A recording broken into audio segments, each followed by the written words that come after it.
Hello, my name is Quinn McDaniel. I'm a current senior in the Implied Investment Management program, here with my junior mentee, Jake Bernard. We are here to pitch Kornit Digital, ticker KRNT. Kornit Digital is a global digital printing company that engages in the development, manufacturing, and marketing of commercial and industrial printing solutions. The company operates through the following segments.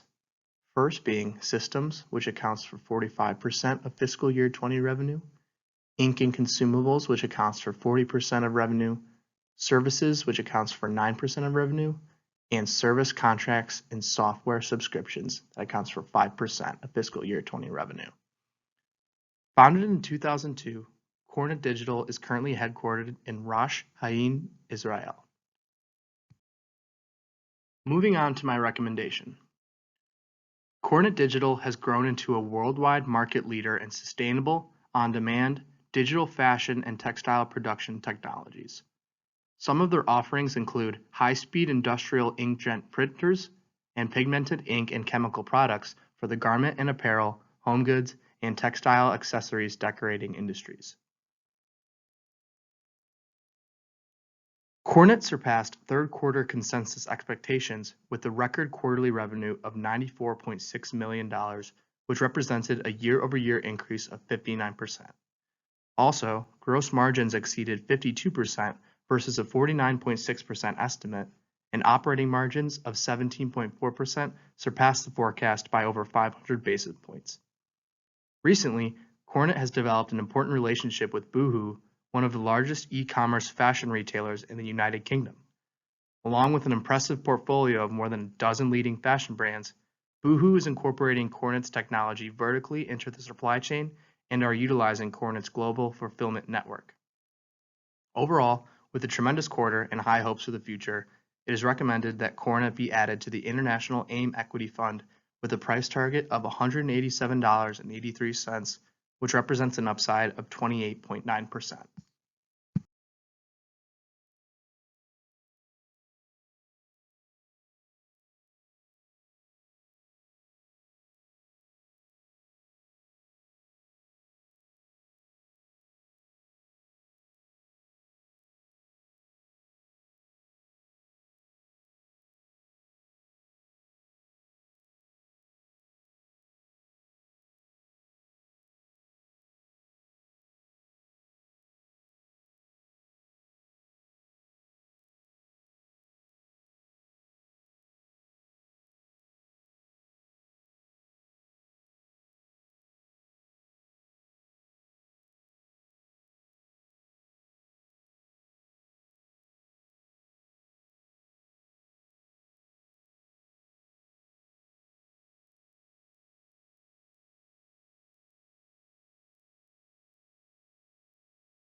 In order to reach an intrinsic value for Kornit, a 5-year DCF model was constructed.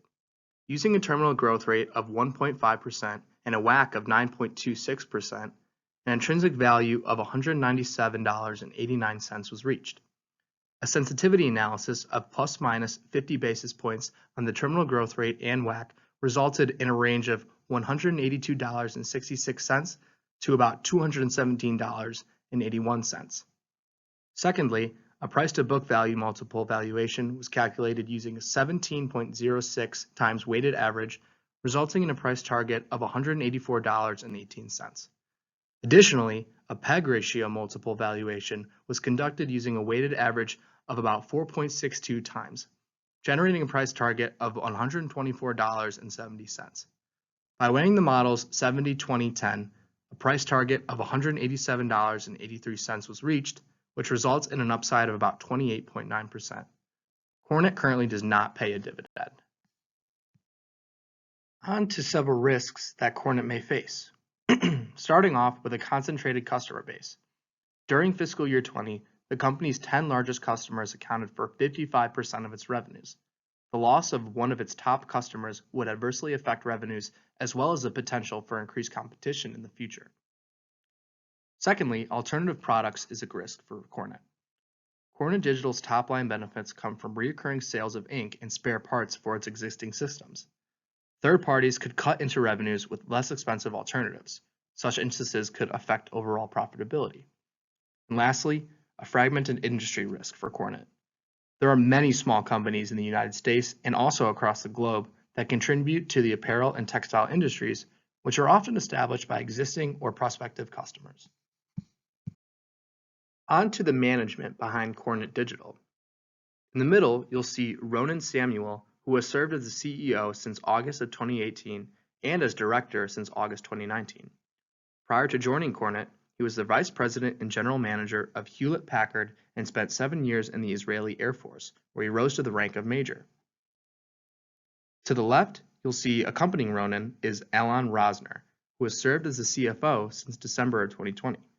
Previously, he was the CFO at Orbotech, where he served in various capacities over a 13-year tenure. Last but not least, on the right is Jekka Glasman, who joined Kornit in January 2020. Jekka entered her role with extensive experience in leading in-depth procedures at major global organizations and managing companies' operational and commercial efforts. If you have any questions for me, please join us via Teams or even in person in the AIM room at 1 p.m. on Friday, November 19th, or consult the D2L discussion board.